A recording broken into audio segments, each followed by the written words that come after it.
बेटा दवाइयाँ तो ला दे। अरे पापा, दवाइयाँ लेने क्यों जाना है? आयु ऐप से नजदीकी मेडिकल द्वारा घर पर ही मंगवाता हूँ ना। आज ही आयु ऐप डाउनलोड करें, सबसे तेज, सबसे भरोसेमंद। आज यानी 26 नवंबर को संविधान दिवस के मौके पर गुजरात के केवड़िया में पीठासीन अधिकारियों का सम्मेलन आयोजित किया जा रहा है। कल स्पीकर ओम बिरला की अगुवाई में ये 2 दिवसीय आयोजन की शुरुआत की गई थी। सम्मेलन के आगाज के मौके पर राष्ट्रपति रामनाथ कोविंद ने संबोधित किया था। उपराष्ट्रपति वेंकैया नायडू भी मौजूद रहे थे, उन्होंने भी संबोधित किया था। वहीं स्पीकर सीपी जोशी, अर्जुन मेघवाल समेत कई दिग्गज भी मौजूद रहे। आज पीएम मोदी के संबोधन से इस सम्मेलन का समापन होगा। इस सम्मेलन में संविधान की मजबूती और सशक्त लोकतंत्र सम्मेलन का विषय रखा गया है।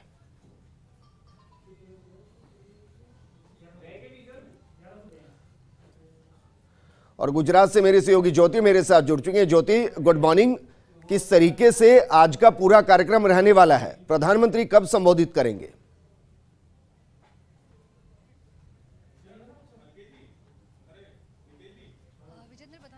अभी आप मेरे पीछे तस्वीरें भी देख पा रहे होंगे कि यहाँ पर पूरी व्यवस्था हो चुकी है। एक एक कर जो भी विधानसभा के स्पीकर है वो यहाँ पहुँच रहे हैं और प्रतिमा पर फूल चढ़ाकर सरदार वल्लभ भाई पटेल को नमन कर रहे हैं। चूँकि बता दूं, आज संविधान को सशक्त बनाने को लेकर शपथ ली जाएगी, विचार विमर्श भी किया जाएगा और अब से कुछ ही देर में यानी कि 10:45 पर राष्ट्रपति रामनाथ कोविंद वर्चुअली इस कार्यक्रम से जुड़ेंगे और वो संविधान को सशक्त बनाने को लेकर उसके संकल्प को लेकर यहाँ पाठ पढ़ाएंगे। मैं बता दूं, इसके साथ ही इसके बाद एक बार फिर से तमाम पीठासीन अधिकारी संविधान को सशक्त बनाने को लेकर वार्ता करेंगे, एक दूसरे को सुझाव देंगे, लोकसभा स्पीकर के सामने अपने सुझाव रखेंगे और ये कार्यक्रम टेंट सिटी 2 में ही होगा जो कल कार्यक्रम चल रहा था। लेकिन यहाँ पर जो है राष्ट्रपति रामनाथ कोविंद 10:45 पर वर्चुअली इस कार्यक्रम से जुड़ेंगे और उसके पश्चात समापन में पीएम मोदी टेंट सिटी 2 में जो कार्यक्रम होगा वहां पर वर्चुअली इस कार्यक्रम से जुड़ेंगे और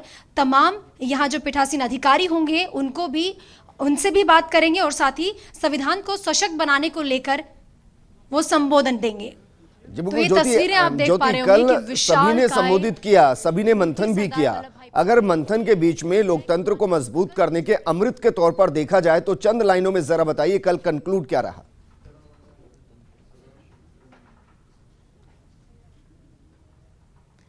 विजेंद्र, बताना चाहूँगी, देखिए तमाम पीठासीन अधिकारियों ने अपना जो अनुभव था, जिस तरह से उन्होंने अपनी चुनौतियां देखी, जिस तरह से उन्होंने फेस की, वही मुद्दे कल के सत्र में लोकसभा स्पीकर ओम बिरला जी के सामने रखे गए और सभी का अपना अपना अलग अलग तर्क था। जिसमें अगर अपने राजस्थान स्पीकर सीपी जोशी की मैं बात करूँ तो उन्होंने भी काफ़ी सारे मुद्दे रखे, जैसे दल बदल कानून को लेकर भी उन्होंने अपने मुद्दा एक खास तौर पर मुद्दा रखा और साथ ही उन्होंने ये भी कहा कि वो चाहते हैं, ये उनका राय है लोकसभा स्पीकर के सामने, कि उनका कहना था कि जिस तरह से सांसद को एक अवार्ड दिया जाता है बेस्ट सांसद का, वैसे ही जो भी स्पीकर है विधानसभा के उनके लिए भी बेस्ट स्पीकर का अवार्ड होना चाहिए, ताकि तमाम जो पीठासीन अधिकारी है वो अपनी कार्य को और भी अच्छा करे और वो खुद भी अपने कार्य का निरीक्षण कर पाए इस अवार्ड के बहाने। उनका ये भी कहना था अगर चाहते हैं लोकसभा स्पीकर तो यहीं पर सरदार वल्लभ भाई पटेल के नाम से भी एक अवार्ड सेरेमनी रख सकते हैं। ये सुझाव था स्पीकर सीपी जोशी जी का। और उनके साथ ही ये भी एक मुद्दा उठा, जिस तरह से हमने कल वार्ता में देखा, क्योंकि कोरोना काल है तो देखने को मिला कि भले ही विधानसभा सदन के सत्र की बात की जाए या संसद के सदन की बात की जाए, इन सभी जगह अगर वर्चुअली अगर ऑनलाइन कर सकते हैं तो वो भी एक बड़ी बात है। अभी आप तस्वीरें देख सकते हैं, देखिए सीपी जोशी विधानसभा के राजस्थान के स्पीकर पहुंच रहे हैं और सरदार वल्लभ भाई पटेल की प्रतिमा को फूल चढ़ाकर वो नमन करेंगे। ये सीधी तस्वीरें हम आपको गुजरात के केवड़िया से दिखा रहे हैं। बिल्कुल ज्योति, तस्वीरें हम देख पा रहे हैं। इस दौरान आपने बताया कि लोकतंत्र को सशक्त बनाने के लिए आज तमाम पीठासीन अधिकारी संबोधित करेंगे। प्रधानमंत्री के संबोधन के साथ समापन होगा और सुपर एक्सक्लूसिव तस्वीरें इस वक्त हम आपको दिखा रहे हैं। राजस्थान विधानसभा के अध्यक्ष डॉक्टर सीपी जोशी सहपत्नी सरदार पटेल को नमन करते हुए, उनके चरणों में पुष्प अर्पित करते हुए। देखिए, सरदार पटेल यूनिटी के प्रतीक और स्टैच्यू ऑफ यूनिटी इसीलिए उनकी प्रतिमा को नाम दिया गया क्योंकि आपको याद होगा आजादी के बाद जब राजा रजवाड़े और जो अलग अलग एक तरीके से प्रदेश थे, देश थे, आप उनको देश कह सकते हैं, उनको एकजुट करके एक अखंड भारत का निर्माण जिन्होंने किया वो थे सरदार वल्लभ भाई पटेल। और उनके चरणों में पुष्प अर्पित कर उन्हें नमन करते हुए राजस्थान। विजेंद्र जी बिल्कुल, विजेंद्र विजेंद्र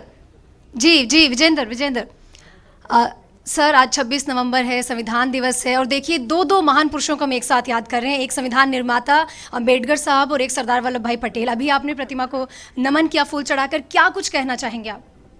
दोनों ही महान व्यक्ति थे जिन्होंने देश के संविधान बनाने में और देश को एकीकरण करने में महत्वपूर्ण भूमिका निभाई। नई पीढ़ी को उससे प्रेरणा लेनी चाहिए। हम अपने आप को समर्पित करें संविधान के प्रति और सरदार पटेल जी से प्रेरणा लें हम कि देश की ये एकता को बनाए रखने के लिए हम सबकी जिम्मेदारी बनती है कि हम सब मिलजुल कर देश को आगे बढ़ाने का काम करें। दोनों ही महापुरुष से नई पीढ़ी प्रेरणा लेगी, ऐसा मैं मानता हूँ। आज क्या फिर से माना जाए कि लोकतंत्र को सशक्त बनाने के लिए क्या पीठासीन अधिकारियों की एक और बैठक होगी जिसमें मंथन किया जाएगा? पीठासीन अधिकारियों के कल डिटेल डिस्कशन हुए थे, आज उसका रिजोल्यूशन होगा। और पहली बार ऐसा हुआ है कि राष्ट्रपति जी आए, राष्ट्रपति जी ने उद्बोधन दिया और राष्ट्रपति जी अभी प्लीड करेंगे। तो राष्ट्रपति जी का आना अपने आप में महत्वपूर्ण है कि पूरा देश संविधान के प्रति अपने आप को समर्पित करता है और देशवासियों से अपील करता है कि सब अपने कर्तव्यों और अधिकारों के प्रति जागरूक रहें और देश के निर्माण में अपनी भूमिका निभाएं। तो ये थे राजस्थान विधानसभा के स्पीकर सीपी जोशी जी हमारे साथ, जिन्होंने अभी 26 नवंबर संविधान दिवस के मौके पर सरदार वल्लभ भाई पटेल को नमन किया है। दो महान पुरुषों को याद करते हुए युवा के लिए एक बड़ा संदेश भी दिया है। जी विजेंद्र।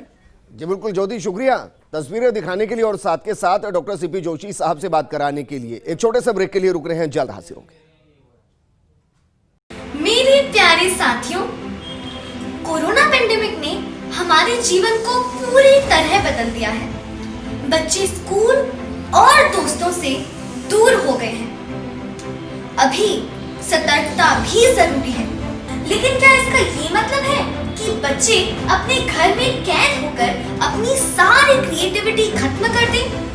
नहीं, राजस्थान में हो रहा है देश का पहला डिजिटल बाल मेला।